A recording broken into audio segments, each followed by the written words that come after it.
ሰላም ቤተሰብ እንዴት ናችሁ? ደህና ናችሁ ወይ? እኔ ያለው እግዚአብሔር ይመስገን። ቻናል ላይክ፣ ሼር፣ ሰብስክራይብ ማድረጋችሁን አትርሱ ማለት ነው። አዳዲስ የሆናችሁ ሰብስክራይብ አድርጉ ማለት ነው። በደውል ላይ አዳዲስ ነገሮችን ደግሞ እንለቅላችኋለን ማለት ነው። እንደው ምን እንደምሻለን አናውቅም። እንደው ጋይዝ የአብርሽ ቤተሰቦቹም ተቀላቀሉት ማለት ነው። የሩታ ቤተሰብ ወደ ቤቴ እየተቀላቀላችሁ ሰብስክራይብ ማድረጋችሁን አትርሱት ማለት ነው። እንግዲህ ውሹማ አልተቻለችም፣ ታያጣጣበች ትገኛለች ማለት ነው። የባሰ ደግሞ ሰርግ ነው ምናምን ብላ አልተቻለችም። ኧረ እንደው ምን እንሻላታል? ብንመክራት ኮሜንት ብንሰጣት አልሰማም ብላ ህልክ ውስጥ ገብታለች ማለት ነው።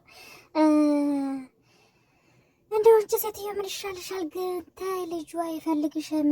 እሱ ይኸውልሽ ከሩታ ጋር ድርቅ ብሏል። የልጅ እናት ትሻለኛለች፣ እኔ እሷን ነው የምፈልግ ብሎ አመት በዓሉ ደመቅ ብሎ እንደው አንቺ ምን ይሻልሻል? ብንነግርሽ አይገባሽም፣ ብናውርሽ እሺ አትይም።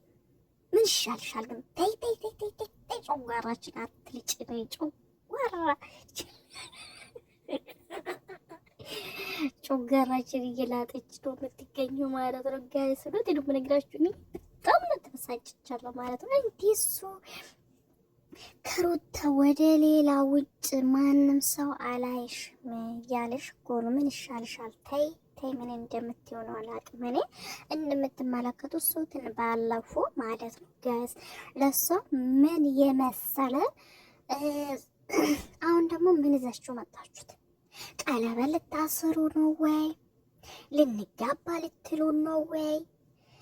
ትዳር ሊይዝ ነው ልትይን ነው ወይስ ምን ልትይን ነው? ቆይ አሁን አንቺ እንደዚህ ምን ብለሽ ዛሬ ደግሞ እንደዚህ የመጣችሁት ምን ልትሆኑ ነው? ምን ልትሆኑ ነው እንዴ? ምን ይሻለናል? እሱ እኛ በጣም ደስታን ሳንጣጥማ ሳንጨርሶ ተደስተን ወደ ቤቱ ተመልሶ ገብተዋል። ልጁን ለአባት ለልጁ ቤት ገዝቶ የቤት አድርጓታል።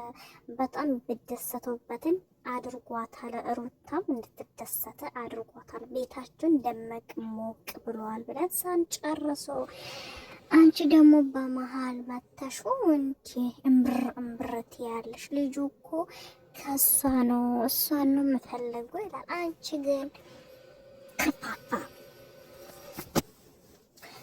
ከርፋፋ ነገር ነሽ። ተይ ምን እንደምሻልሽ አናቅም። እንዴ እኛ ልንቃጠል ነው እንዴ?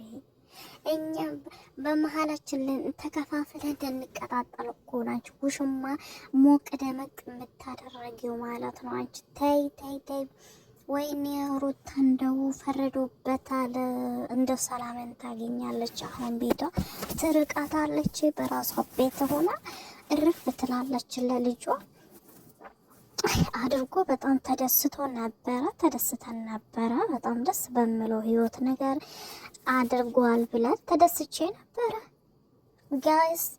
ገና ደስታችን ሳንጨርሶ አጣጥመን ሳንጨርሶ ተደስተ ሳንጨርሶ ደግሞ ዛሬ የውላችሁ ምን ይዞ ይመጡታል መሰላችሁ? ከባድ ነገር ዞርላችሁ መጥተዋል ማለት ነው። እኔ ውሽምቷ ምን እንደምሻላት ምን እንደምናደርጉ ባይገባኝም እኔ ምንም ሊገባኝ አልቻለም። እናንተ ከቻላችሁ እንደው ምከሩልን፣ ነግሱልን፣ እንድትቆጡልን እንፈልጋለን። እውነቴ ነው የምነግራችሁ። ቆጣ አድርጉልኝ ማለት ነው። ምክንያቱም እሷ ስት ነገር እኔ ለልጃ አባት ይሆናል ብዬ ያስቤ ነበር። ለአባቱ እንዲሆንለትና ለልጁ እኔ ያለሁልሽ ከጎንሽ ይላል ብዬ አስበን ነበረ። እሷ ደግሞ እየባሰ ትናብላለች እላቸዋለሁ የሀገሬ ልጆች። ግን እንደዛ ከሚሆነው ይልቁን እነዚህ ብታደረጉ መልካም ነው ብዬ ነው የማስበው ማለት ነው። ጋት እንደዛ አድርጉት እላቸዋለሁ። ሁላችሁም በጣም ነው ከልብ የምወዳችኋለሁ። ቻናሌን ላይክ፣ ሼር፣ ሰብስክራይብ ማድረጋችሁን አትርሱ ማለት ነው። ደግሞ በደውል ላይ ያደርጉት። እንግዲህ አዳዲስ ነገር እኔ የሩታዬ የኔ ቆንጆ የኔ ድንብላል የኔ ድንቡሽቡሽ ሩታዬ የቁም ነገረኛ ሩታዬ። በነገራችን ሩታዬ በጣም ነው የምወዳት። ሩታዬ በጣም ነው የምትመቸኝ። ጀግና ጎበዝ ታታሪ ናት። ምንም ነገር ማትነካ ምንም ነገር እንትና ማትል ልጅ ናት። ግን ሌሎቻችሁ እንትና ባትሉ ይመረጣል። አንቺ ግን ተይ ተረጋጊ ብዬሻለሁ። ተከበሪ ብዬሻለሁ። ከተከበርሽው ማለት ነው። እና ምክንያቱም በጣም ደስ የሚሉት ናቸው። እንግዲህ ዛሬ ደግሞ በምን እንደመጡ ሚዲያው ሰሞኑን ግር ውግ በጥ እያለ ነው እና አሁን ደግሞ እንደምትመለሱት እኔ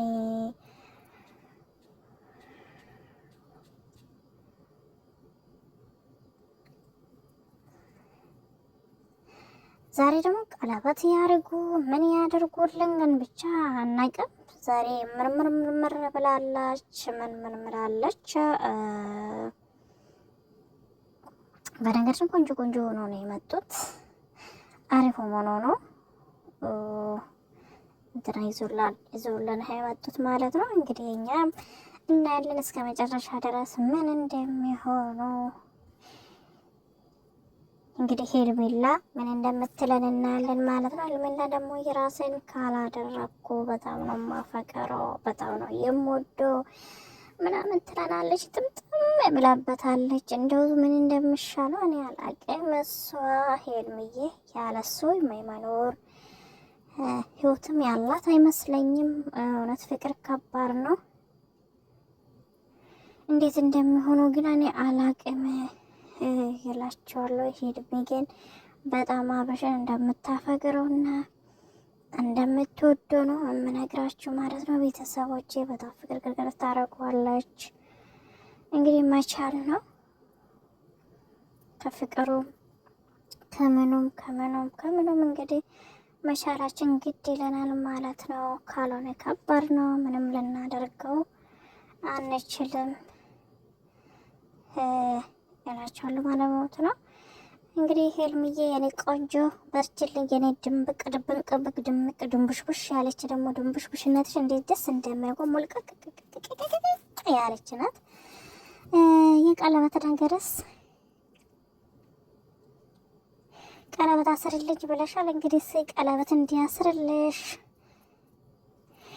እንጠብቃለን ማለት ነው። ቀለበቱን አስሮልሽ እስኪ ያሳየን ድረስ እኛም በጉጉት እንጠብቅሻለን። ሜልዬ የኔ ቆንጆ የኔ ድንብላል ልሻለሽ የኔ ቆንጆ